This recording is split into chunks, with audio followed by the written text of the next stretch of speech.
Chapter 2 continued. Section 2.4. More on slope. The objectives in this section are to find the slope of equations of parallel and perpendicular lines.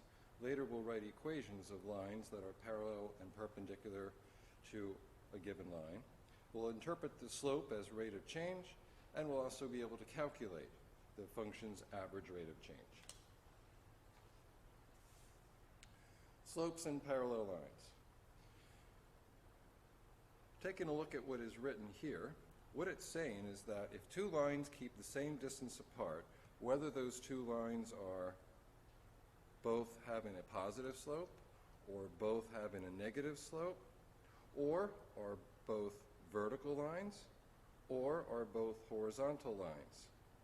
If they keep the same distance apart, that's the definition of parallel. And if they're parallel, they have the same slope. If they have the same slope, then they're parallel.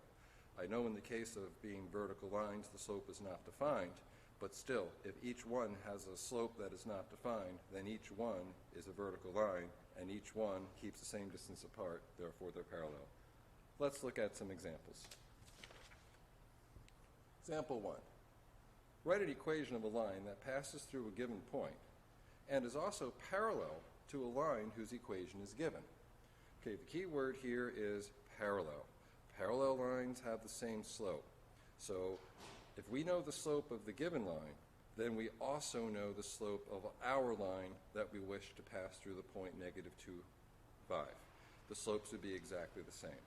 So if the given line is slope 3, our line has a slope of 3, and immediately we can use the point slope form and replace m in the point slope form with 3.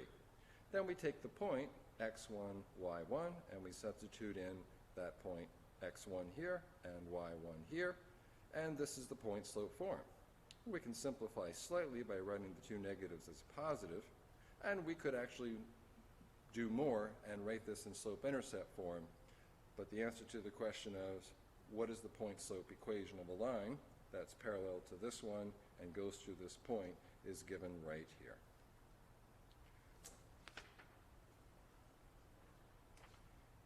Slopes and perpendicular lines.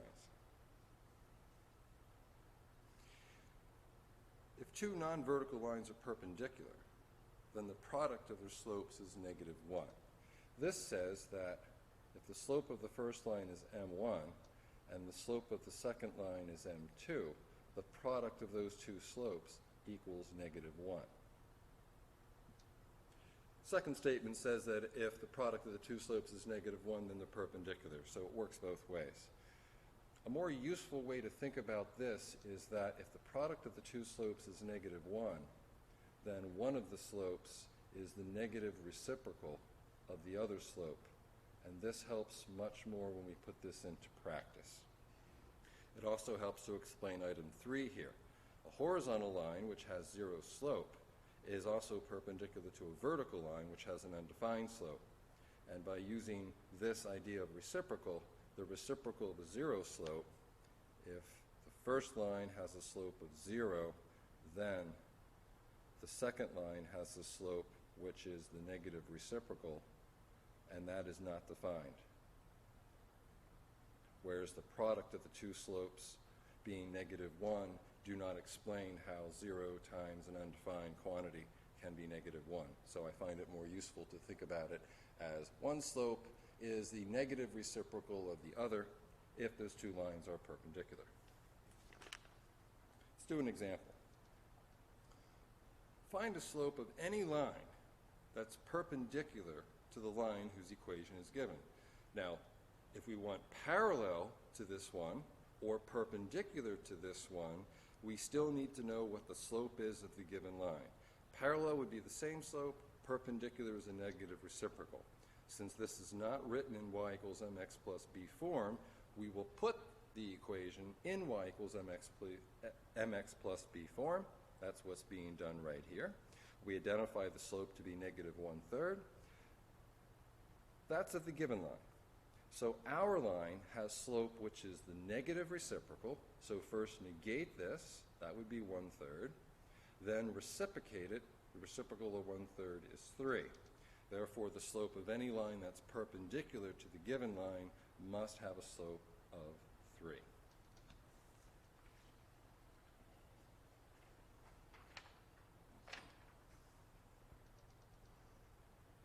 Slope is rate of change. Slope is defined as the ratio of the change in y to a corresponding change in x. Simply means m, the slope, equals change in y over change in x. But it has meaning. It describes how the function, that's the quantity y, how it increases or decreases, or perhaps it doesn't, so it's 0, when the x value changes by 1. So it's on a per unit basis. So when you say, if the slope is equal to 3, we mean 3 over 1. 3 represents the change in y, and 1 represents the change in x. So every time x changes by 1, the y value will change by 3. And in fact, because it's a plus 3, that means that the function, the quantity that we're measuring, will increase by 3 units every time x increases by 1. And that is an interpretation of the statements being written here. Let's see an example. Application. In 1990, 9 million adult men in the United States lived alone. In 2008, 14.7 million adult men lived alone in the U.S. Let's use this information to find the slope of the linear function that represents the adult men living alone in the U.S. Express the slope correct to 2 decimal places. And important, always describe what that quantity that you have found means. Okay, we have 2 quantities here. We have the time, and we have the number of men living alone in the U.S. And how you know which way to write the ordered pair is it time and then the amount of men living alone, or the reverse of that is you have to understand which quantity depends upon the other. So the y value is the function, that's the quantity that we're measuring, always depends upon the x. That's why we write y is a function of x, meaning y depends upon x. And the number of adult men, y, depends upon the year, the time in which we are measuring. So it's time and then the number of adult men. So we write our 2 ordered pairs, and then from there, since we have 2 ordered pairs, we can proceed to find the slope. So we take the change in the number of men living alone divided by the change in the time. So we do that, rounded to 2 decimal places, we get 0.32. Okay, so here's the statement that describes what the quantity 0.32 means. It is a slope. Slope is a rate of change, and the slope will tell you how much the y changes, that's the number of men living alone, every time x changes by 1. Because the slope is a positive quantity, we know that the number of men living alone, that's the y, the function, the quantity that we're measuring, because it's positive, we know that that value has increased. And it increases at a rate of this amount, 0.32 million per year. And how you get the units here is you look at the units on the y's, which are the number of men living alone in the U.S. in millions, so million men, divided by the time, which is in years, so it's million men per year. So you could say 0.32 million men per year is the amount at which that quantity increases, or you could say 320,000 men per year, which would be an equivalent way to describe that. Let's take a look at average rate of change.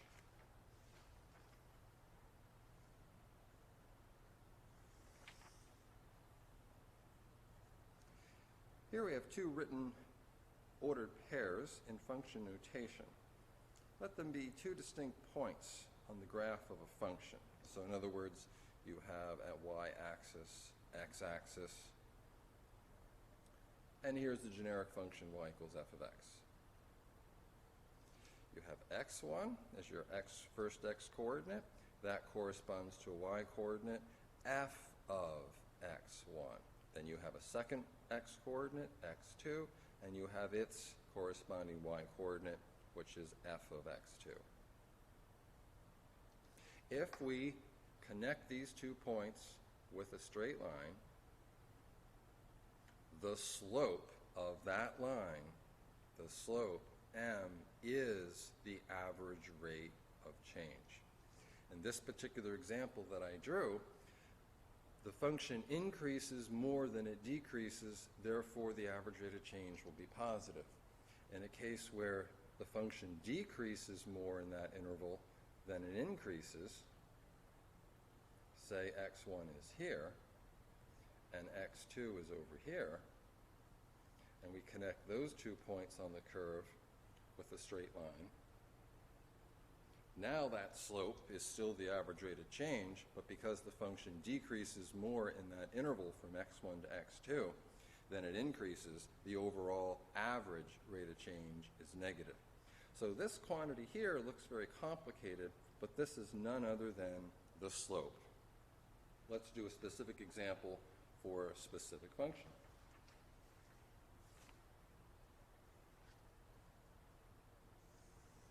Given the function f of x equals x cubed, let's compute the average rate of change from -2 to 0. Well, if you have a graph of y equals x cubed, you can see right away if the answer is positive or negative, but it won't give you the numerical value. So we have a way to compute it. We'll use our formula here, which is, of course, none other than the slope formula. So we take the second x value, put it in the function to find the y coordinate, 0 cubed is 0. And then we take the first x coordinate, -2, put -2 in there and cube it, you get -8. Subtract them, x2 minus x1, the y coordinates of x2 minus the y coordinate of x1, and divide it by the change in x. The distance from -2 to 0 is an increase of 2. And the overall net change, 8 divided by 2, is 4. So on average, from -2 to 0, this function here increases by 4 units. Doesn't mean the function increases all the way throughout this interval. It means that the net overall change is positive, and that quantity is 4.